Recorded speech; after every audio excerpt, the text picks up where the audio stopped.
कैसे सो जाऊं? वो बेच रहे हैं भारत को, वो बेच रहे हैं भारत को, खामोश मैं कैसे हो जाऊं?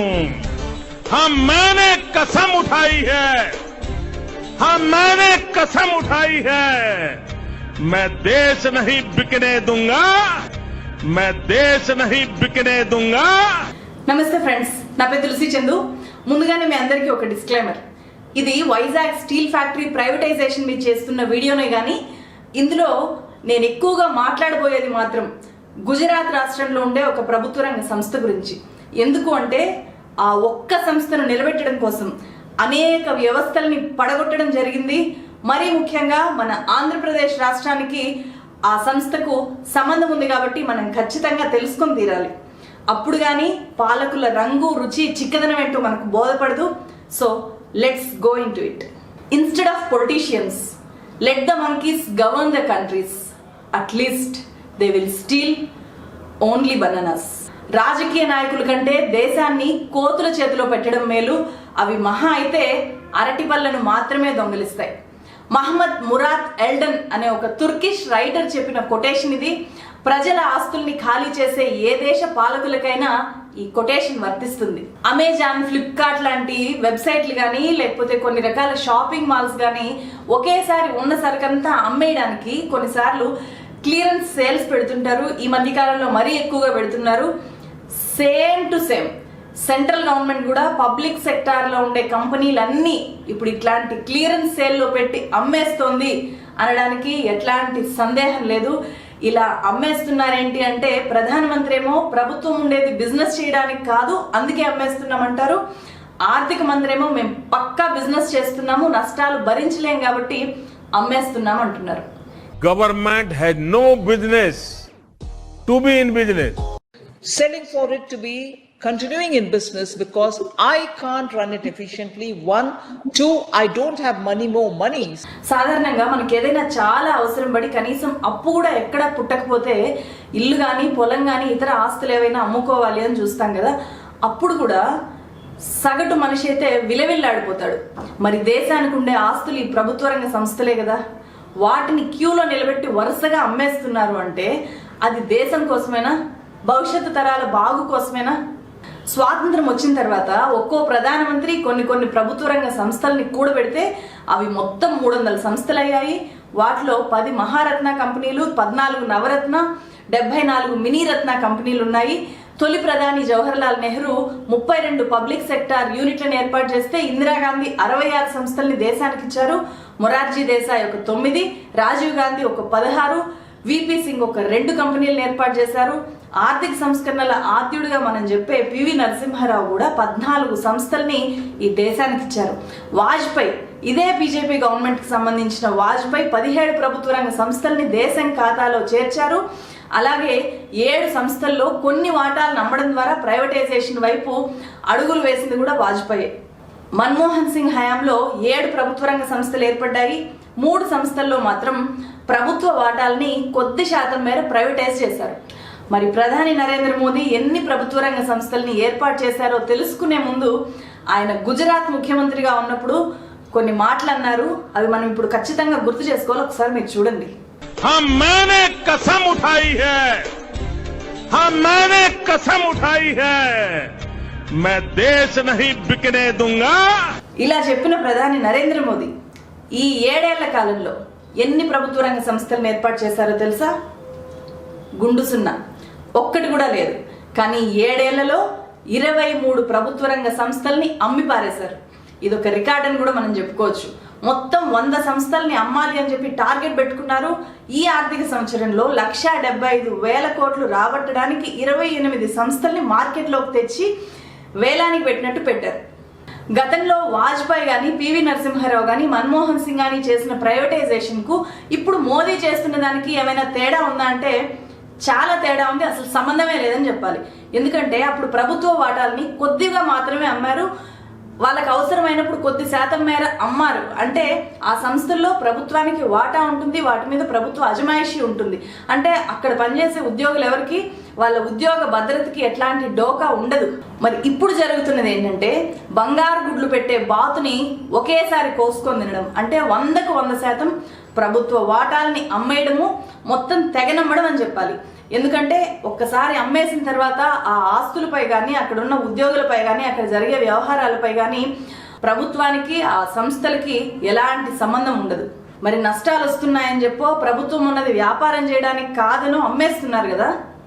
మరి ఇక్కడైనా సరే సమన్యాయం పాటిస్తున్నారా? నష్టాల్లో ఉన్న సంస్థలన్నీ ఇలాగే అమ్మేస్తున్నారా అంటే అస్సలు లేదు.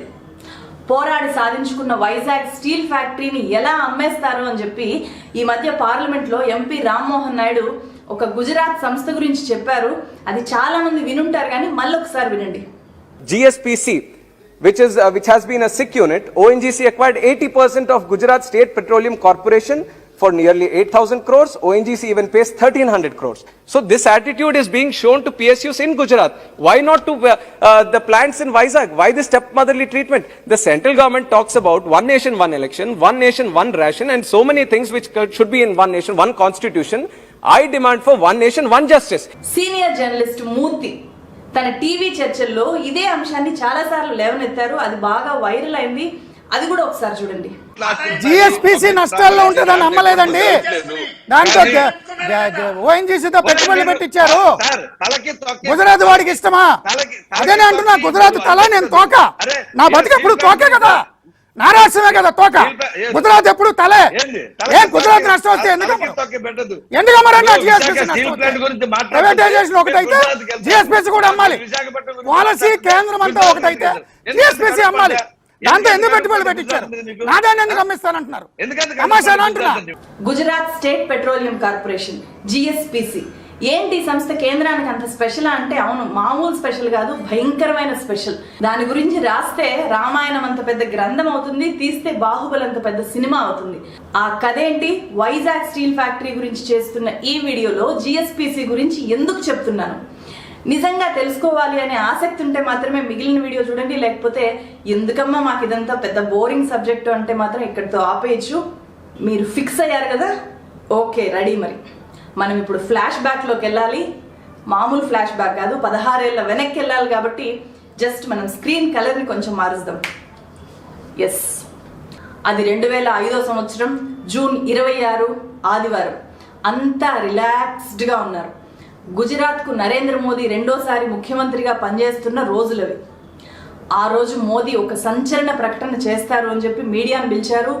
నిజంగానే అది సంచలన ప్రకటన, మహా సంచలన ప్రకటన అది. आज भारत 80,000 करोड़ रुपयों का पेट्रोलियम आयात करता है। 80,000 करोड़ रुपए। हम 2014 के सितंबर तक 80,000 करोड़ रुपया जो देश के बाहर जा रहे हैं उसको गुजरात रोकने की क्षमता रखता है और ये 80,000 करोड़ रुपया हिंदुस्तान के गरीब के काम आएंगे। ఆంధ్రప్రదేశ్ రాష్ట్రంలో ఉండే కృష్ణా గోదావరి బేసిన్లో దేశంలోనే అతిపెద్ద గ్యాస్ నిల్వల్ని మేము గుర్తించాం. GSPC ద్వారా 2,20,00,000 కోట్ల రూపాయల విలువైన 20 ట్రిలియన్ క్యూబిక్ మీటర్ల గ్యాస్ కనిపెట్టాం. 2007 నాటికి గ్యాస్ వెలికి తీస్తాము. దేశ హైడ్రోకార్బన్ సెక్టార్లో ఇదొక గొప్ప చారిత్రక సందర్భం. ఇది ఆ సంచలన ప్రకటన. నాటి కేంద్ర ప్రభుత్వంతో సహా దేశం మొత్తం అవాక్కై నరేంద్ర మోదీ వైపు చూసేలా చేసిన ప్రకటన ఇది. ఎందుకు అంటే 20 ట్రిలియన్ క్యూబిక్ మీటర్ల గ్యాస్ ని కనిపెట్టడం అంటే అది మామూలు విషయం కాదు. ప్రపంచంలో ఉండే అతిపెద్ద చమురు కంపెనీలకు మాత్రమే సాధ్యమైన పని అది. అట్లాంటిది ఒక రాష్ట్ర స్థాయి సంస్థ GSPC కనిపెట్టింది అని చెప్తే అది పెద్ద సంచలనం సృష్టించింది దేశంలో. అందుకే మోదీ నాయకత్వం వల్లే GSPC ఈ ఘనతను సాధించింది అని చెప్పి మీడియా రాసింది. అప్పటిదాకా మీడియాలో మోదీ మీద ఏవైనా వార్తలు వస్తున్నాయా అంటే అవి గోద్రా కేసు, మత కల్లోలాలకు సంబంధించిన అంశాలే ఎక్కువ వచ్చేవి. కానీ ఆ ఒక్క ప్రకటన మొత్తం నరేంద్ర మోదీ ఇమేజ్ ని మార్చేసింది. 2005 నుంచి మొత్తం మారిపోయింది. ఇందుకే మనం GSPC చరిత్ర గురించి ప్రస్తావించుకోలేదు. 1979లోనే ఏర్పడ్డ గుజరాత్ స్టేట్ పెట్రోలియం కార్పొరేషన్ రాష్ట్ర ప్రభుత్వ హయాంలో నడిచే ఏకైక చమురు సంస్థ దేశం మొత్తంలోకి.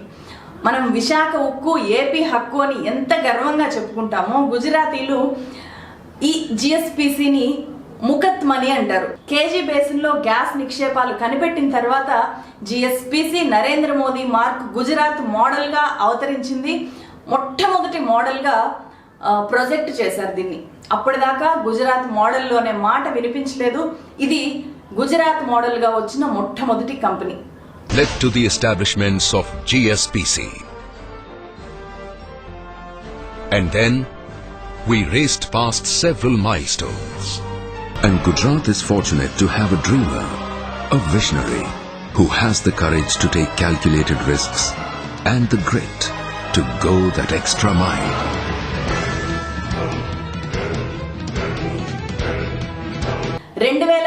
గుజరాత్ అసెంబ్లీ ఎన్నికల్లో కూడా ఇదే హైప్ ని కొనసాగించారు నరేంద్ర మోదీ.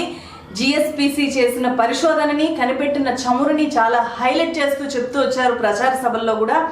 అది ఎంతలా హైలైట్ చేశారంటే, మీరు మీ ఇంట్లో ట్యాప్ తిప్పితే మీకు నీళ్లకు బదులు చమురు పట్టుకునేంత స్థాయిలో మనం ఇప్పుడు చమురు, గ్యాస్ మీకు ఇవ్వగలము. అంత రిచెస్ట్ స్టేట్ గా మనం అవతరించాము, అంత ఘనతను సాధించాము నా నాయకత్వంలో. మీరు మళ్ళీ నన్ను గెలిపించాలి అంటే ఘనమైన మెజారిటీతో గుజరాతీ ప్రజలు నరేంద్ర మోదీకి మూడోసారి అధికారాన్ని ఇచ్చారు. మూడోసారి ముఖ్యమంత్రి అయిన తర్వాత ప్రతి రంగంలోనూ గుజరాత్ మోడల్ పుట్టాయి. దేశమంతా కూడా వైబ్రెంట్ గుజరాత్ మోడల్లోనే నినాదాలు మారుమోగాయి. 2014లో గుజరాత్ సీఎం నరేంద్ర మోదీ భారతదేశానికి ప్రధానమంత్రి అయ్యారు. प्रधानमंत्री के रूप में अपने कर्तव्यों का श्रद्धापूर्वक और शुद्ध अंतःकरण से నిర్వహణ కరుంగా. ముఖ్యమంత్రిగా ఉన్న నరేంద్ర మోదీ ప్రధానమంత్రి స్థాయికి ఎదిగారు కదా, మరి అంత భారీ గ్యాస్ నిక్షేపాలను కనిపెట్టిన జిఎస్పిసి ఇంకే స్థాయికి ఎదిగి ఉండాలి. 2005 నుంచి ఇప్పటిదాకా సరిగ్గా 16 ఏళ్లు గడిచాయి. జిఎస్పిసి కేజీ బేసిన్ నుంచి ఎంత గ్యాస్ వెలికి తీసిందో తెలుసా? మీరు ఒక్క క్షణం ఊహించండి, చూద్దాం ఎంత తీసుకుని ఉంటుందో. ఊహించారా? ఓకే, మీ ఊహ మీ దగ్గర పెట్టుకోండి. నిజానికి ఎంత గ్యాస్ తీశారంటే అక్షరాల 0. కేజీ బేసిన్లో 1 కేజీ గ్యాస్ కూడా బయటికి తీయలేదు. ఏంటి షాక్ తిన్నారా? కథ ఇప్పుడే మొదలైంది, ఇంకా ఇంటర్వెల్ కూడా రాలేదు. మనం ఈ 0 గ్యాస్ కోసం జిఎస్పిసి చేసిన ఖర్చు ఎంతో తెలుసా? 20,000 కోట్ల రూపాయలు. గ్యాస్ బయటికి తీయడానికి కాదు ఈ ఖర్చు, గ్యాస్ ఉందో లేదో తెలుసుకోవడానికే ఇంత డబ్బు ఖర్చు పెట్టింది. ఏంటి లాజికల్ గా కరెక్ట్ అనిపించట్లేదా? 2005లోనే Modi 20 trillion cubic metres gas ఉంది అని ప్రకటించేశాక మళ్ళీ ఉందో లేదో కనుక్కోవడం ఏంటి? దానికి 20,000 కోట్లు అంటే మన వైజాగ్ స్టీల్ ఫ్యాక్టరీ ధర కంటే జస్ట్ 12 కోట్లు తక్కువ. అంత ఖర్చు పెట్టడం ఏంటి అని అనుమానం వస్తుందా? ఎవరికైనా సరే కామన్ గా వచ్చే డౌటే ఇది. నిజంగా లేని గ్యాస్ కోసం జిఎస్పిసి కేజీ బేసిన్ లో 20,000 కోట్ల రూపాయలు ఖర్చు పెట్టింది. జస్ట్ ఒకే ఒక చమురు బావి దగ్గర మాత్రమే వాళ్ళు పరిశోధనలు చేసి అక్కడ గుర్తించిన గ్యాస్ నే మొత్తానికి కూడా ఆపాదించడం జరిగింది. అట్లా వాళ్ళు కనిపెట్టిన గ్యాస్ కంటే కూడా కొన్ని 100 రెట్లు ఎక్కువగా చేసి చెప్పడం జరిగింది. ఈ డబ్బంతా కూడా గుజరాత్ రాష్ట్ర ఖజానా నుంచి ఖర్చు పెట్టుంటే అసలు చర్చే ఉండేది కాదు. వాళ్ళ డబ్బు వాళ్ళు పెడితే పెట్టారు, ఒక ప్రయత్నం చేశారు, ఫెయిల్ అయ్యారు అని అనుకోవచ్చు. కానీ అట్లా జరగలేదు. ఈ డబ్బంతా ఖర్చు పెట్టింది 15 ప్రభుత్వ రంగ బ్యాంకుల నుంచి అప్పుగా తీసుకొని వచ్చి ఖర్చు పెట్టారు. అంటే ఇదంతా ప్రజల డబ్బు. ఎంత ఘోరం అంటే 2005లో ప్రకటిస్తే 2007-9 మధ్యలోనే కేజీ బేసిన్లో అసలు బయటికి తీయగల గ్యాసే లేదు అని చెప్పి తేలిపోయింది. అయినా సరే 2016 దాకా అప్పులు తీసుకుంటూనే ఉన్నట్లు బ్యాంకు లెక్కలు చెప్తున్నాయి. ఇదంతా పక్కా స్కామ్ అని చెప్పి కాంగ్రెస్ పార్టీ ఆరోపిస్తూ వచ్చింది. కాంగ్రెస్ చేసిన ఆరోపణలను అయితే పెద్దగా మనం కూడా పట్టించుకోవాల్సిన పని లేదు, ఎందుకంటే ప్రత్యర్థి పార్టీల మీద చేస్తూనే ఉంటారు అనుకోవచ్చు. కానీ controller and auditor general CAG ఇచ్చిన నివేదికలో తీవ్రమైన విమర్శలు చేసింది కాగ్. అలా ఒక నివేదిక కాదు, వరుసగా నివేదికలు ఇస్తూ వచ్చింది. వాటిలో అంబానీ, అదానీ సహా 4-5 ప్రైవేట్ కంపెనీలకు మేలు చేయడానికే నరేంద్ర మోదీ ప్రభుత్వం జిఎస్పిసిని నష్టాల్లోకి నెట్టి ఒక రకంగా జిఎస్పిసిని వాడుకుంది అని చెప్పి తీవ్రమైన వ్యాఖ్యలు చేసింది కాగ్. ఏమాత్రం అనుభవం లేని విదేశీ కంపెనీలతో ఒప్పందం చేసుకోవడాన్ని కాగ్ తప్పుపట్టింది. ఒప్పందం చేసుకున్న కంపెనీల్లో కొన్ని కాగితం కంపెనీలు అయితే కొన్ని బట్టల వ్యాపారం చేసే కంపెనీలు అంటే ఏంటి, చమురు తీయడానికి వచ్చిన కంపెనీలు. కేజీ బేసిన్ లో భారీ స్కామ్ జరిగింది అని చెప్పి ఇండిపెండెంట్ జర్నలిస్టులు రాశారు చాలా మంది అక్కడ పరిశోధనలు చేసి. సుబీర్ ఘోష్ అనే ఒక ప్రామినెంట్ జర్నలిస్ట్ అయితే grand illusion, the GSPC disaster and the Gujarat model అనే పుస్తకాన్ని రాశారు. ఆ పుస్తకం అమెజాన్ లో ఉంది, లింక్ కూడా ఇస్తాను చూడండి. 2016 నాటికి జిఎస్పిసి మనుగడ చాలా కష్టమైపోయింది. అటు గ్యాస్ దొరకలేదు, ఇటు వ్యాపారం చేసే పరిస్థితి లేదు, ఆస్తులన్నీ కూడా వేలం వేసినా కనీసం వడ్డీకి కూడా సరిపోని పరిస్థితి. అట్లాంటప్పుడు జిఎస్పిసిని మూసేస్తే ఈ ఆలోచన కూడా కేంద్రానికి జీర్ణంగానే ఒక భయంకరమైన ఆలోచన లాగా కనిపించింది. ఎందుకంటే గుజరాత్ మోడల్ అంటేనే ఇది అని చెప్పి ప్రచారం చేశారు కాబట్టి అది మూసేశారు అంటే అంతకు మించిన డ్యామేజ్ ఇంకేమీ ఉండదు నరేంద్ర మోదీ ప్రభుత్వానికి కానీ కేంద్రం మొత్తానికి కానీ. అప్పుడు కేంద్రానికి oil and natural gas corporation ONGC ఒక పెద్ద ఆశాజ్యోతి లాగా కనిపించింది. మంచి లాభాల్లో ఉన్న ఓఎన్జీసీతో ఈ జిఎస్పిసి కేజీ బేసిన్ బ్లాకులన్నీ కొనేలాగా చేసింది కేంద్రము. ఆ సంస్థ ఒప్పుకోకపోతే మెడలు వంచి మరీ 8,000 కోట్ల రూపాయలకి డీల్ కుదిర్చారు. కేంద్రం తీసుకున్న నిర్ణయాల వల్లే ఓఎన్జీసీ సంక్షోభంలోకి వెళ్ళిపోయింది అని చెప్పి ఆ సంస్థ ఉద్యోగులే ప్రధానికి రాసిన లేఖ ఒక్కసారి మీరు కూడా చూడండి. ఇది 2018 సెప్టెంబర్ 4వ తేదీన ప్రధానమంత్రికి ఉద్యోగులు రాసిన లేఖ. ఏంటి మా సంస్థని ఇట్లా చేసేశారు, దేశాన్ని సంక్షోభంలోకి నెట్టినట్లే మమ్మల్ని మా సంస్థని నెట్టేశారు అని చెప్పి ఆవేదన వ్యక్తం చేస్తూ ఓఎన్జీసీ ఉద్యోగులు ప్రధానమంత్రికి రాసిన లేఖ ఇది. జిఎస్పిసి సినిమా ఇంకా అయిపోలేదు. ఓఎన్జీసీ ఇచ్చింది 8,000 కోట్లు అంటే ఇంకా 12,000 కోట్ల రూపాయలు ఆ సంస్థ బ్యాంకులకి రుణాలు కట్టాలి. అంటే అప్పుడు కూడా దివాలా దశలోనే ఉంది. అలాంటప్పుడు రిజర్వ్ బ్యాంక్ ఆఫ్ ఇండియా నుంచి 2018 ఫిబ్రవరి 13న ఒక సర్క్యులర్ వచ్చింది. అన్ని బ్యాంకులకి వచ్చింది ఆ సర్క్యులర్. ఏ సంస్థకైనా సరే 2,000 కోట్ల అప్పుకి మించి ఉంటే దాన్ని 6 నెలల లోపు ఆ సంస్థ చెల్లించకపోతే ఆ సంస్థని దివాలా తీసినట్లు ప్రకటించాలి, బ్యాంకరప్ట్ అని చెప్పి ప్రకటించాలి. ఆ తర్వాత వేలం వేసుకునే హక్కు ఆటోమేటిక్ గా బ్యాంకుకి వెళ్తుంది. సో అది ఆ సర్క్యులర్. ఆర్బీఐ నిర్ణయం మీద దేశ చరిత్రలోనే మొట్టమొదటిసారిగా కేంద్రం కోర్టుకు ఎక్కింది. ఇది కేంద్రంతో సంబంధం లేని నిర్ణయం. ఎందుకంటే సర్క్యులర్ వల్ల ఖచ్చితంగా ఎఫెక్ట్ అయ్యే వాటిలో జిఎస్పిసి ఉంటుంది. జిఎస్పిసి లాగే కొన్ని చాలా కంపెనీలు ఉంటాయి. దేశాన్ని ముంచేసి బ్యాంకులను ముంచేసిన చాలా కంపెనీలు ఉంటాయి. ఆ కంపెనీల మీద ఒత్తిడి పెంచి తొందరగా మొండి బాకీల్ని వసూలు చేసుకునే ఉద్దేశం ఆ సర్క్యులర్ని జారీ చేయడం వెనక ఉద్దేశం. కానీ అదంతా పక్కన పెట్టి ఆ సర్క్యులర్ వల్ల జిఎస్పిసి ఎఫెక్ట్ అవుతుంది కాబట్టి కేంద్రం కోర్టుకు ఎక్కింది. అది కూడా ఇండైరెక్ట్ గా అదానీ ద్వారా రంగంలోకి దిగింది. అదానీ పవర్స్ అలహాబాద్ హైకోర్టులో పిటిషన్ వేస్తే ఆ పిటిషన్ మీద కేంద్ర ప్రభుత్వాన్ని అలహాబాద్ హైకోర్టు వివరణ అడిగితే సాధారణంగా అయితే ఏం జరుగుతుందంటే కేంద్ర ప్రభుత్వం రిజర్వ్ బ్యాంక్ ఆఫ్ ఇండియా చేసింది కరెక్టే, ముంచేసిన కంపెనీల నుంచి వసూలు చేసేదానికి ఇట్లాంటి సర్క్యులర్లు జారీ చేయడం కరెక్టే అని సమర్థించాలి. కానీ రిజర్వ్ బ్యాంక్ తీసుకున్న నిర్ణయంతో కేంద్ర ప్రభుత్వం విభేదిస్తూ అదానీ పవర్స్ కి మద్దతు తెలిపింది. సుప్రీంకోర్టులో కూడా కేంద్రం వాదనే నెగ్గడంతో జిఎస్పిసి బ్యాంక్ జప్తు నుంచి తప్పించుకోగలిగింది. ఆ తర్వాత కేంద్ర పెద్దల చొరవతోనే గుజరాత్ లోని ఇతర పబ్లిక్ సెక్టార్ కంపెనీలు జిఎస్పిసి ఆస్తులు కొనడము, డిబెంచర్లు కొనడము ద్వారా ఆ సంస్థ మీద వడ్డీ భారాన్ని తగ్గించగలిగారు. ఇప్పుడు కూడా జిఎస్పిసి తీవ్రమైన నష్టాల్లోనే ఉంది. బ్యాలెన్స్ షీట్ ఒకసారి చూడొచ్చు. లాస్ట్ ఇయర్ కూడా కాగ్ ఎత్తి చూపింది, గవర్నమెంట్ ని విమర్శించింది. అయినా సరే గుజరాత్ రాష్ట్రానికి జిఎస్పిసి అనేది ముఖత్ మనీ కాబట్టి, నరేంద్ర మోదీ ఇమేజ్ ని పెంచడానికి కారణమైన సంస్థ కాబట్టి దాన్ని నిలబెట్టడానికి తన అధికారాన్ని, రిజర్వ్ బ్యాంక్ పరపతిని, ప్రభుత్వ బ్యాంకుల్ని, కోర్టుల్ని, ఓఎన్జీసీని ఇలా అన్ని వ్యవస్థల్ని కేంద్రం ఉపయోగించగలిగింది, చివరికి నిలబెట్టగలిగింది. అంటే ఈ వీడియోలో జిఎస్పిసి గురించి ఇంత డీటెయిల్ గా చెప్పడం వెనుక ఉద్దేశము ఆ సంస్థని మూసేయాలి అని కాదు, ప్రైవేట్ వ్యక్తులకి అమ్మేయాలి అని కాదు. ప్రభుత్వం తలుచుకుంటే ఏం చేయగలదో ఎస్టాబ్లిష్ చేయడానికే ఇంత డీటెయిల్ గా ఈ వీడియోని చేయడం జరిగింది. మన దేశంలో 32 మంది ప్రాణ త్యాగాలు, 61 గ్రామాల ప్రజల భూమి త్యాగాలు, ప్రజలందరి సుదీర్ఘ పోరాటం వల్ల ఏర్పడ్డ కర్మాగారాలు, ప్రభుత్వ రంగ సంస్థలు ఏవైనా ఉన్నాయా అంటే అది వైజాగ్ స్టీల్ ఫ్యాక్టరీ ఒక్కటే. అయినా సరే నష్టాల్లో ఉన్న జిఎస్పిసి, స్కాముల్లో ఉన్న జిఎస్పిసి కొనసాగుతూనే ఉంటుంది.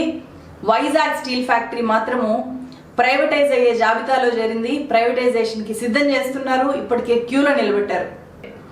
కేంద్రం సాయం చేయకపోయినా పర్లేదు, ప్రైవేట్ స్టీల్ ఫ్యాక్టరీకి ఇచ్చినట్లే క్యాప్టివ్ మైన్స్ ఇచ్చి వదిలేస్తే చాలు, దేశానికి వైజాగ్ స్టీల్స్ ఉక్కు పంటల్ని పండిస్తుంది. బోఫోర్స్ కుంభకోణాన్ని బయటపెట్టిన జర్నలిస్ట్ చిత్రా సుబ్రహ్మణ్యం 1997లోనే ఇండియా ఫర్ సేల్ అనే ఒక పుస్తకం రాశారు. స్వాతంత్రం వచ్చిన కొత్తలోనే తరిమెల్ల నాగిరెడ్డి తాకట్టులో భారతదేశం అనే పుస్తకం రాశారు.